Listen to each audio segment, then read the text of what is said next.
Assalamualaikum warahmatullahi wabarakatuh. Di sini saya yang bernama Farha Saharia Sohim, NPM 2775568 dari kelas AKTP 3C, ingin mempresentasikan hasil kerja saya. Baiklah, kita lanjut saja ke indikator presentasi. Yang pertama yaitu ada standar akuntansi keuangan, kedua perkembangan IFRS dan ISB, ketiga perkembangan DSAK dan PSAK, keempat yaitu kerangka dasar penyajian dan penyusunan laporan keuangan. SAK atau sering juga disebut standar akuntansi keuangan, yaitu suatu kerangka dalam prosedur pembuatan laporan keuangan agar terjadi keseragaman dan penyajian laporan keuangan. Di SAK ini sendiri terdiri dari 4 bagian, yaitu PSAK atau IFRS yang merupakan singkatan dari Pernyataan Standar Akuntansi Keuangan International Financial Report Standard. Umumnya PSAK IFRS ini digunakan oleh badan yang memiliki pertanggungjawaban kepada publik, oleh badan yang memiliki pertanggungjawaban kepada publik seperti BUMN, perbankan, asuransi, dan perusahaan publik lainnya. Dalam akuntansi keuangan Indonesia, PSAK dianggap sebagai SAK yang paling standar dan mampu menyajikan informal keuangan yang relevan dan mudah disusun. Kedua yaitu ada SAK atau etap, di mana standar akuntansi keuangan entitas tanpa akuntansi publik ini digunakan oleh perusahaan yang akuntabilitas publiknya tidak terlalu signifikan. Biasanya SAK ini digunakan oleh usaha kecil dan menengah UKM yang menyusun laporan keuangan untuk keperluan umum, General Purpose Financial Statement. Ketiga yaitu ada PSAK Syariah, di mana tujuannya yaitu untuk memudahkan lembaga berbasis syariah yang mulai banyak di Indonesia, misalkan Bank Syariah, Badan Zakat, hingga Koperasi Syariah. Yang keempat yaitu ada SAP atau Standar Akuntansi Pemerintah, disusun oleh KSAP, Komite Standar Akuntansi Pemerintah. Penyusunannya didasarkan pada akuntansi pemerintahan dan telah diatur dalam Peraturan Pemerintah PP Nomor 24 Tahun 2005 pada tanggal 13 Juni 2005 tentang SAP.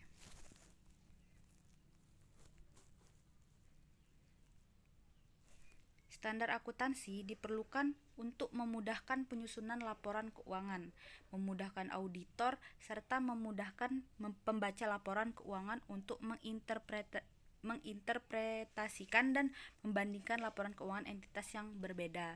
Di Indonesia, SAK yang diterapkan akan berdasarkan IFRS pada tahun 2012 mendatang.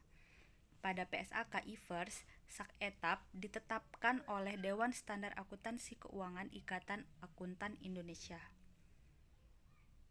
Standar akuntansi internasional atau International Financial Reporting Standard atau disingkat dengan IFRS, sebelumnya bernama International Accounting Standard IAS, disusun oleh International Accounting Standard Committee IASC, organisasi pendahulu dari ISB.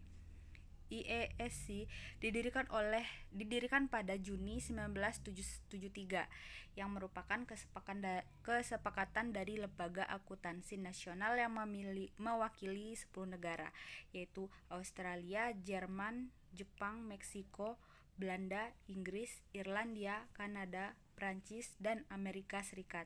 IASC berkembang dan terakhir memiliki anggota 143 lembaga akuntansi yang mempresentasikan lebih dari 2 juta akuntan. Masing-masing anggota memiliki jangka waktu 5 tahun dan dapat dipilih kembali 1 kali. Persyaratan untuk menjadi anggota ISB adalah memiliki keahlian teknis dan memiliki pengalaman dalam bisnis internasional. Pada tahun 2001, IASC berganti menjadi ASB, semua IAS, yang telah diterbitkan diadopsi ISB. Standar baru yang diterbitkan oleh ISB diberi nama IFRS. Dengan demikian, IFRS meliputi semua IAS termasuk juga interpretasi standar yang dikeluarkan oleh Standing Interpretation Committee atau disingkat dengan SIC, dan International Financial Reporting Interpretation Committee (IFRC). Tujuan dari ISB.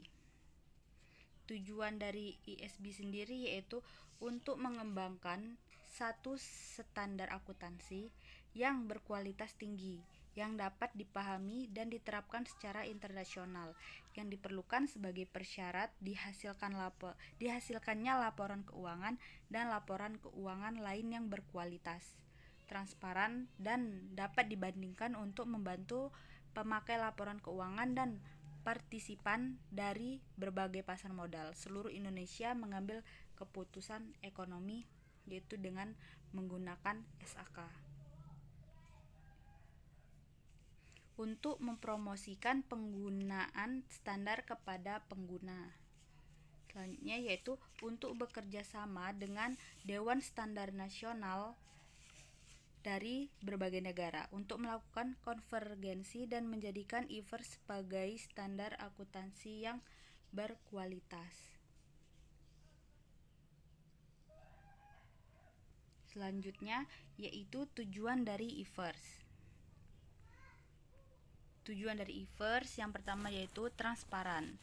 Transparan bagi para pengguna dapat dibandingkan sepanjang periode yang disajikan. Kedua itu menyediakan titik awal yang memadai untuk akuntansi yang berdasarkan pada IFRS. Ketiga yaitu dapat dihasilkan dengan biaya yang tidak melebihi manfaat untuk para pengguna. Standar Advisory Council atau SEC adalah kelompok organisasi atau individu yang memiliki kepentingan terhadap pelaporan keuangan.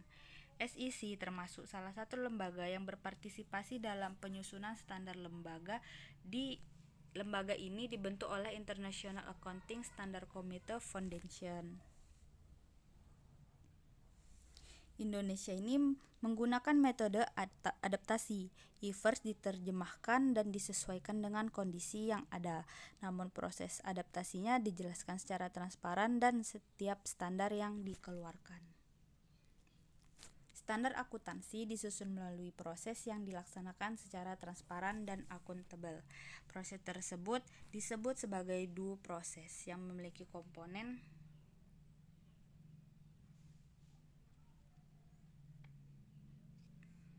berusaha untuk melakukan kolaborasi dengan komunitas dewan penyusun standar, bekerja sama dengan investor, regulator, pelaku bisnis utama, profesi akuntan global di setiap tahapan proses, dan dewan standar yang independen, proses pengembangan standar yang teliti dan sistematis. Berikut ini merupakan tabel PSAK yang diadopsi, PSAK dan IFRS yang diadopsi.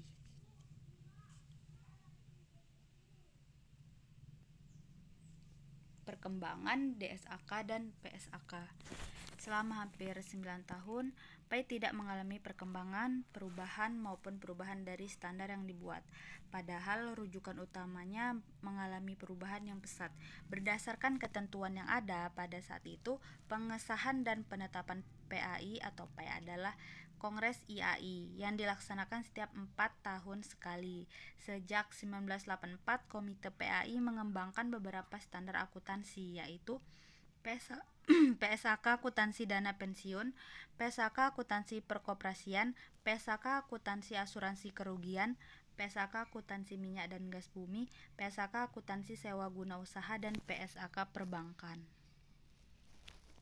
Dewan Standar Akuntan merupakan salah satu lembaga di bawah Ikatan Akuntansi Indonesia yang bertugas menyusun dan menetapkan persyaratan standar akuntansi keuangan. Jadi DSAK ini menyusun dan menetapkan persyaratan yang akan dilakukan oleh standar akuntansi keuangan. Sebelum menggunakan standar akuntansi keuangan, maka Dewan Standar Akuntansi akan bertugas untuk menyusun dan menetapkannya.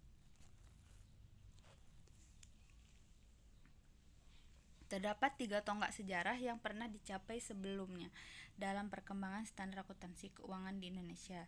Yang pertama yaitu tahun 1973 merupakan pertama kalinya IAI berhasil melakukan kodifikasi prinsip dan standar akuntansi yang berlaku di Indonesia dalam satu buku Prinsip Akuntansi Indonesia (PAI). Tahun 1984, Komite PAI melakukan revisi secara mendasar PAI 1973 dan kemudian mengkodifikasikannya dalam buku Prinsip Akuntansi Indonesia 1984 dengan tujuan untuk menyesuaikan ketentuan akuntansi dengan perkembangan dunia usaha. Selanjutnya yaitu tahun 1994 IAI kembali melakukan revisi total terhadap PAI 1984 dan melakukan kodifikasi dalam buku Standar Akuntansi Keuangan (SAK) per 1 Oktober 1993. Dalam DSAK menyusun standar mengikuti prosedur baku yang disebut dengan due process. Due process tersebut meliputi tahapan berikut. 1. Identifikasi permasalahan untuk dikembangkan menjadi standar. Kedua yaitu konsultasikan permasalahan dengan DKSAK. 3. Membentuk tim kecil dalam DSAK. 4. Melakukan riset terbatas. 5. Melakukan penulisan awal draft. 6. Pembahasan dalam DSAK. 7. Peluncuran draft sebagai ekspor draft atau ED dan pengedarannya. Ke-8 yaitu public hearing. Ke-9 pembahasan tanggapan atas ID dan dari masukan public hearing. Ke-10 yaitu financial checking. 11 persetujuan atau pengesahan ED PSAK menjadi PSAK. Ke-12 yaitu sosialisasi standar. Kerangka dasar penyajian dan penyusunan laporan keuangan. Kerangka konseptual ditunjukkan untuk yaitu penyusunan standar akuntansi keuangan dalam pelaksanaan tugasnya. Kedua, penyusunan laporan keuangan untuk menanggulangi masalah akuntansi yang belum diatur dalam standar akuntansi. Ketiga, yaitu auditor dalam memberikan pendapat mengenai apakah laporan keuangan disusun sesuai. Keempat, yaitu para pemakai dalam penafsiran informasi yang disajikan dalam laporan keuangan. Kerangka konseptual bukan merupakan standar akuntansi keuangan. Dalam hal ini terjadi pertentangan antara ketentuan standar akuntansi keuangan dengan ketentuan dalam kerangka konseptual. Maka ketentuan dalam standar akuntansi keuangan diunggulkan. Kerangka konseptual digunakan sebagai pedoman penyusunan standar dalam mengembangkan standar di masa mendatang dan sebagai pedoman dalam menyelesaikan permasalahan akuntansi yang belum diatur dalam standar yang telah ada. Kerangka konseptual menurut PSAK terdiri atas yang pertama yaitu ada pengguna laporan keuangan. Selanjutnya tujuan laporan keuangan. Selanjutnya yaitu asumsi dasar. Keenam yaitu konsep pengakuan dan pengukuran unsur laporan keuangan. Selanjutnya itu karakteristik kualitatif dan ketujuh konsep pemeliharaan modal. Kerangka konseptual menjadi dasar penyusunan laporan keuangan untuk tujuan umum (general purpose financial statement) termasuk laporan keuangan konsolidasi. Kerangka konseptual mengatur konsep umum tentang pengakuan dan pengukuran unsur-unsur dalam laporan keuangan. Unsur-unsur laporan keuangan yang dijelaskan adalah aset, liabilitas, pendapatan, dan beban. Di sini saya akan menjelaskan yang pertama itu ada pengguna laporan keuangan, di mana pengguna laporan keuangan ini meliputi investor, calon investor, pemberi pinjaman, karyawan, pemasok, kreditur lainnya, pelanggan, pemerintah, lembaga, dan masyarakat, di mana investor ini menilai entitas dan kemampuan entitas membayar dividen di masa mendatang. Investor dapat memutuskan untuk membeli atau menjual saham entitas. Yang kedua itu ada karyawan. Karyawan ini memberikan kemampuan balas jasa, manfaat pensiun, dan kesepakatan kerja. Ketiga yaitu ada pemberi jaminan. Di pengguna dan tujuan laporan keuangan ini, pemberi jaminan ini kemampuan yaitu memberikan kemampuan membayar utang dan bunga yang akan mempengaruhi keputusan apakah akan memberikan pinjaman atau tidak. Yang keempat yaitu ada pemasok dan kreditur lain, kemampuan entitas membayar liabilitas pada saat jatuh tempo. 5. Pelanggan. Pelanggan ini kemampuan entitas menjamin kelangsungan hidupnya. Keenam, pemerintah. Pemerintah ini menilai bagaimana alokasi sumber daya. Ketujuh yaitu masyarakat, menilai tren dan perkembangan kemakmuran entitas. Selanjutnya yaitu ada asumsi dasar. Asumsi ini dalam penyusunan laporan keuangan digunakan sebagai konsep dasar yang melandasi penyusunan laporan keuangan. Berdasarkan asumsi ini, laporan keuangan disusun dan diharapkan dapat memenuhi tujuan laporan keuangan. Selanjutnya yaitu ada karakteristik kualitatif. Laporan keuangan berdasarkan informasi keuangan yang pada hakikatnya adalah informasi kuantitatif. Agar informasi tersebut berguna bagi pemakai, informasi tersebut harus memenuhi karakteristik kualitatif. Dengan karakteristik kualitatif tersebut, informasi kuantitatif dalam laporan keuangan dapat memenuhi kebutuhan pemakai. Ada juga tambahan yaitu relevan. Relevan ini berhubungan dengan kegunaan informasi tersebut. Dalam pengambilan keputusan, informasi dikatakan relevan jika informasi tersebut mempengaruhi keputusan ekonomi pemakai sehingga dengan membantu mengevaluasi peristiwa masa lalu, masa kini, atau masa depan. Selanjutnya itu ada tambahan lagi yaitu keandalan. Keandalan informasi memiliki kualitas andal jika bebas dari pengertian yang menyesatkan, kesalahan material, dan dapat diandalkan pemakainya sebagai penyajian yang tulus atau jujur, faithful representation dari yang seharusnya disajikan atau yang secara wajar diharapkan dapat disajikan. Selanjutnya yaitu keseimbangan di antara karakteristik dan kualitatif. Dalam praktik, keseimbangan atau trade-off di antara berbagai karakteristik kualitatif yang sering diperlukan. Yang terakhir, yang keenam yaitu konsep pengakuan dan pengukuran unsur laporan keuangan.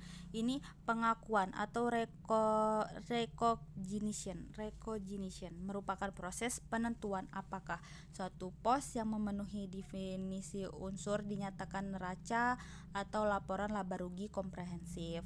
Pengakuan menentukan waktu atau saat suatu pos akan disajikan sehingga membawa konsekuensi pencatatan atas transaksi tersebut harus dilakukan.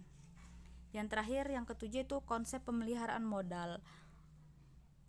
Konsep pemeliharaan modal yaitu konsep modal keuangan dianut entitas dalam penyusunan laporan keuangan. Menurut konsep modal keuangan, modal adalah aset neto atau ekuitas entitas, yaitu uang atau daya beli yang diinvestasikan. Next, selanjutnya yaitu pengukuran unsur laporan keuangan. Ada nilai realisasi atau penyelesaian, ada nilai kini, ada biaya kini, dan ada biaya historis. Di sini saya akan menjelaskan apa itu biaya historis. Biaya historis atau historical cost adalah biaya perolehan pada tanggal transaksi. Kedua yaitu ada biaya kini. Biaya kini yaitu current cost atau biaya yang seharusnya diperoleh saat ini atau pada saat pengukuran. Ketiga yaitu ada nilai realisasi atau penyelesaian. Nilai realisasi ini dalam bahasa Inggrisnya realizable atau statement value adalah nilai yang dapat diperoleh dengan menjual aset dalam pelepasan normal, orderly disposal. Yang keempat yaitu ada nilai kini. Nilai kini atau present value adalah arus kas masuk neto di masa depan yang didiskontokan ke biaya kini dari pos yang diharapkan dapat memberikan hasil dalam pelaksanaan usaha normal. Next, selanjutnya yaitu konsep pemeliharaan modal. Ada dua konsep dalam pemeliharaan modal. Yang pertama yaitu memelihara modal keuangan, di mana pemeliharaan modal keuangan ini menurut konsep ini adalah laba yang diperoleh jika jumlah finansial uang dari aset neto pada akhir periode melebihi jumlah finansial uang dari aset neto pada awal periode. Setelah memasukkan kembali setiap distribusi kepada dan mengeluarkan setiap kontribusi dari para pemilik selama satu periode.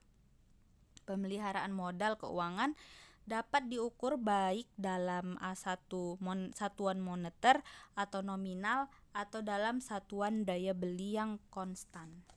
Kedua yaitu pemeliharaan modal fisik, di mana menurut konsep ini laba hanya diperoleh jika kapasitas produktif fisik kemampuan usaha pada akhir periode melebihi kapasitas produktif fisik pada awal periode.